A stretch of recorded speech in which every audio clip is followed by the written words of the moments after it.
લૂકની લખેલી સુવાર્તા એનો 16મો અધ્યાય. લૂકની લખેલી સુવાર્તા અધ્યાય 16મો.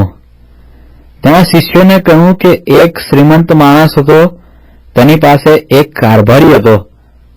તેની આગળ તેના ઉપર એવું તહોમત મૂકવામાં આવ્યું કે તે તમારી મિલકત ઉડાવી દે છે. તેણે તેને બોલાવીને પૂછ્યું કે તારા વિશે હું જે સાંભળું છું તે શું છે? તારા કારભારનો હિસાબ આપ, કેમ કે હવેથી તું કારભારી રહી શકશે નહીં. કારભારીએ પોતાના મનમાં કહ્યું કે હું શું કરું, કેમ કે મારો માલિક મારી પાસેથી કારભાર લઈ લે છે. મારામાં ખોદવાની શક્તિ નથી. ભિક્ષા માંગતા મને શરમ આવે છે. તે મને કારભારમાંથી કાઢી મૂકે ત્યારે લોકો પોતાના ઘરોમાં મારો અંગીકાર કરે, માટે મારે શું કરવું તેની મને સૂઝ પડે છે. પછી તેણે પોતાના માલિકના દરેક દેણદારને બોલાવીને તેમાંના પહેલાને કહ્યું કે મારા માલિકનું તારે કેટલું દેવું છે? તેણે કહ્યું કે 100 માપ તેલ. તેણે તેને કહ્યું કે તારું ખાતું લે અને જલ્દી બેસીને 50 લખ. પછી તેણે બીજાને કહ્યું કે તારે કેટલું દેવું છે? તેણે કહ્યું કે 100 માપ ઘઉં. તેણે તેને કહ્યું કે તારું ખાતું લે અને 80 લખ. તેના માલિકે અન્યાયી કારભારીને વખાણ્યો, કારણ કે તે હોશિયારથી વર્ત્યો હતો. કેમ કે આ જગતના દીકરાઓ પોતાની પેઢી વિશે અજવાળાના દીકરાઓ કરતા હોશિયાર હોય છે. હું તમને કહું છું કે અન્યાયપણાના દ્રવ્યોથી પોતાને માટે મિત્રો કરી લો, કેમ કે જ્યારે તે થઈ રહે ત્યારે તેઓ સદાકાળના માનવામાં તમારો અંગીકાર કરે. જે બહુ થોડામાં વિશ્વાસુ છે તે ઘણામાં પણ વિશ્વાસુ છે, અને જે બહુ થોડામાં અન્યાયી છે તે ઘણામાં પણ અન્યાયી છે. માટે જો અન્યાયી દ્રવ્ય સંબંધી તમે વિશ્વાસુ થયા ન હો તો ખરું દ્રવ્ય તમને કોણ સોંપશે? અને જો તમે પરાયા દ્રવ્યમાં વિશ્વાસુ થયા ન હો તો જે તમારું પોતાનું તે તમને કોણ સોંપશે?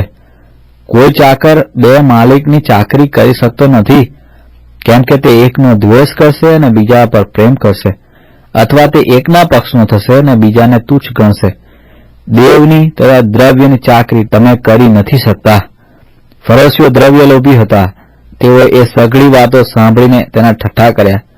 તેણે તેઓને કહ્યું કે તમે પોતાને માણસોની આગળ ન્યાય દેખાડો છો, પણ દેવ તમારા અંતઃકરણ જાણે છે, કેમ કે માણસોમાં જે ઉત્તમ ગણેલું છે તે દેવની દ્રષ્ટિમાં કંટાળારૂપ છે. નિયમશાસ્ત્ર તથા પ્રબોધકો યુહાન સુધી હતા. તે વખતથી દેવના રાજ્યની સુવાર્તા પ્રગટ કરવામાં આવે છે અને હરેક માણસ તેમાં જબરજસ્તીથી પેસે છે. પરંતુ શાસ્ત્રની એક પણ માત્ર રદ થાય તે કરતા આકાશ તથા પૃથ્વીને જતું રહેવું સહેલ છે. જે કોઈ પોતાની સ્ત્રીને છોડીને બીજીને પરણે છે તે વ્યભિચાર કરે છે, અને વરે છોડેલી સ્ત્રીને જે પરણે છે તે પણ વ્યભિચાર કરે છે. એક શ્રીમંત માણસ હતો. તે કિરમજી રંગના ઝીણા વસ્ત્ર પહેરતો હતો અને નિત્ય દબદબા સહિત મોજ મજા મારતો હતો. લાજરસ નામ એક ભિખારી, જેને આખે શરીરે ફોલ્લા હતા, તે તેના દરવાજા આગળ પડેલો હતો. શ્રીમંતની મેજ પરથી પડેલા કકડા વડે તે પેટ ભરવા ચાહતો હતો. વળી કૂતરા પણ આવીને તેના ફોલ્લા ચાટતા હતા. તે ભિખારી મરી ગયો ત્યારે દૂતો તેને ઇબ્રાહીમની ગોદમાં લઈ ગયા. શ્રીમંત પણ મરી ગયો અને તેને દાટવામાં આવ્યો.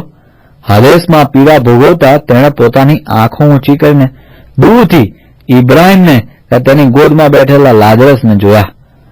તેણે ઘાંટો પાડીને કહ્યું કે ઇબ્રાહીમ પિતા, મારા પર દયા કરીને લાજરસને મોકલ કે તે પોતાની આંગળીનું ટેરવું પાણીમાં બોળીને મારી જીભને ઠંડી કરે, કેમ કે આ બળતરામાં હું વેદના પામું છું.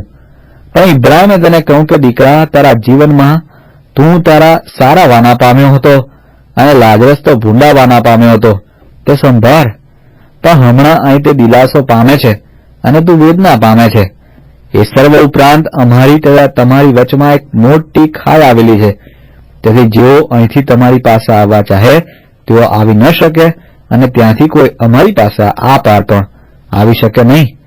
તેણે કહ્યું કે પિતા, હું તને વિનંતી કરું છું, તેને મારા પિતાને ઘેર મોકલ, કેમ કે મારે 5 ભાઈઓ છે કે તેઓને શાહેદી આપે, રખેને તેઓ પણ આ પીડાને ઠેકાણે આવી પડે. પણ ઇબ્રાહીમે કહ્યું કે તેઓની પાસે મૂસા તથા પ્રબોધકો છે, તેઓનું તેઓ સાંભળે. તેણે કહ્યું કે ઇબ્રાહીમ પિતા, એમ નહીં, પણ જો કોઈ મહિલામાંથી ઉઠીને તેઓની પાસે જાય તો તેઓ પસ્તાવો કરે. તેણે તેને કહ્યું કે જો મૂસા તથા પ્રબોધકોનું તેઓ નહીં સાંભળે તો જો મુએલામાંથી કોઈ ઉઠે તો પણ તેઓ માનવાના નથી.